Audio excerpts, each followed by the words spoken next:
আজিৰ দিনটো সুকীয়া হয়। আজি বিশ্ব পৰিৱেশ দিৱস। আমি বিভিন্ন কাৰ্যসূচী আমি কৰি আহিলোঁ ৰাতিপুৱা। আৰু এইটো এটা পৰিৱেশ ঈদ আহি আছে আমাৰ ইছলাম ধৰ্মাৱলম্বী মানুহৰ। আৰু বেছি দিন নাই হাতত। তেখেতসকলৰ এটা পৰিৱেশত আছে।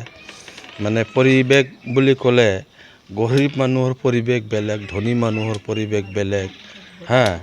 মানুহৰ মাজত মানুহ সংঘাত, এই বিভিন্ন পৰিৱেশ থাকে। এইটোৱে এটা পৰিৱেশ হয়। ঈদ উপলক্ষে আমাৰ দৰিদ্ৰ মানুহসকলে ফূৰ্তি কৰিব নোৱাৰে, পৰিৱেশ বেলেগকৈ হৈ যায়। গতিকে যিমান পাৰোঁ মোৰ তৰফৰ পৰা, আজিৰ কথা নহয়, বিগত বিভিন্ন কাৰ্যসূচীত তেনেকৈ গৰীব মানুহক সহায় কৰা মানে খুব আমাৰ মনে নামানে যে অলপ সহায় কৰিব পাৰিলে।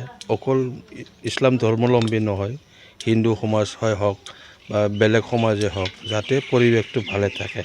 হিন্দু, মুছলমান, বড়ো, বেংগলী ইত্যাদি, মানে এইটো মিলা প্ৰীতি থাকিলেহে পৰিৱেশটো হয়, নহয়। প্ৰাকৃতিক পৰিৱেশটো ক'লে নহ'ব, মানুহ সমাজৰ মাজতো পৰিৱেশ গঢ়ি তুলিব লাগিব। এতিয়া চাওক, তেখেতসকলে সুন্দৰকৈ কথা কৈছে মোক, মানে আমি শান্তি পালোঁ, বহুত ভাল লাগিছে। অন্তত এই ঈদ উপলক্ষে, ঈদত তেখেতসকলে বজাৰত কাপোৰ কিনিব নোৱাৰে, খাব মন গ'লে খাব নোৱাৰে। তেখেতসকলে মোক ধন্যবাদ জ্ঞাপন কৰিছে, আশীৰ্বাদো কৰিছে। ময়ো সেইকাৰণে তেখেতসকলৰ কাৰণে আগন্তুক ঈদৰ কাৰণে আল্লাহৰ ওচৰত ময়ো প্ৰাৰ্থনা কৰিছোঁ, দুৱা মাগিছোঁ যে যাতে পৰিৱেশটো ভালে থাকে। মই এইখিনি কৰিছোঁ।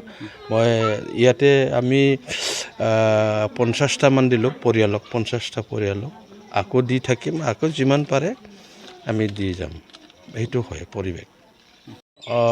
আজিৰ দিনটো সুকীয়া হয়। আজি বিশ্ব পৰিৱেশ দিৱস। আমি বিভিন্ন কাৰ্যসূচী আমি কৰি আহিলোঁ ৰাতিপুৱা।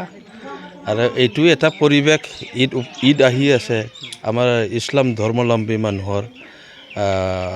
আৰু বেছি দিন নাই হাতত। তেখেতসকলৰ এটা পৰিৱেশত আছে। মানে পৰিৱেশ বুলি ক'লে গৰীব মানুহৰ পৰিৱেশ বেলেগ, ধনী মানুহৰ পৰিৱেশ বেলেগ। মানুহৰ মাজত মানুহ সংঘাত, এই বিভিন্ন পৰিৱেশ থাকে। এইটোৱে এটা পৰিৱেশ হয়। ঈদ উপলক্ষে আমাৰ দৰিদ্ৰ মানুহসকলে ফূৰ্তি কৰিব নোৱাৰে, পৰিৱেশ বেলেগকৈ হৈ যায়।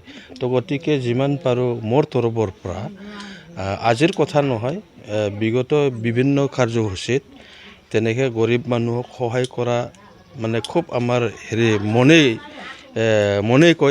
মনে নামানে যে অলপ সহায় কৰিব পাৰিলে। অকল ইছলাম ধৰ্মাৱলম্বী নহয়, হিন্দু সমাজ হওক বা বেলেগ সমাজে হওক, যাতে পৰিৱেশটো ভালে থাকে। হিন্দু, মুছলমান, বড়ো, বেংগলী ইত্যাদি, মানে এইটো মিলা প্ৰীতি থাকিলেহে পৰিৱেশটো হয়, নহয়। প্ৰাকৃতিক পৰিৱেশটো ক'লে নহ'ব, মানুহ সমাজৰ মাজতো পৰিৱেশ গঢ়ি তুলিব লাগিব। এতিয়া চাওক, তেখেতসকলে সুন্দৰকৈ কথা কৈছে মোক, মানে আমি শান্তি পালোঁ, বহুত ভাল লাগিছে। অন্তত এই ঈদ উপলক্ষে, ঈদত তেখেতসকলে বজাৰত কাপোৰ কিনিব নোৱাৰে, খাব মন গ'লে খাব নোৱাৰে। তেখেতসকলে মোক ধন্যবাদ জ্ঞাপন কৰিছে, আশীৰ্বাদো কৰিছে। ময়ো সেইকাৰণে তেখেতসকলৰ কাৰণে আগন্তুক ঈদৰ কাৰণে আল্লাহৰ ওচৰত ময়ো প্ৰাৰ্থনা কৰিছোঁ, দুৱা মাগিছোঁ যে যাতে পৰিৱেশটো ভালে থাকে। মই এইখিনি কৰিছোঁ। মই ইয়াতে আমি 50টামান দিলোঁ পৰিয়ালক, 50টা পৰিয়ালক। আকৌ দি থাকিম, আকৌ যিমান পাৰে আমি দি যাম। সেইটো হয় পৰিৱেশ। যিকোনো খবৰৰ বাবে যোগাযোগ কৰক 7099017330 লগতে 7099017110 নম্বৰত।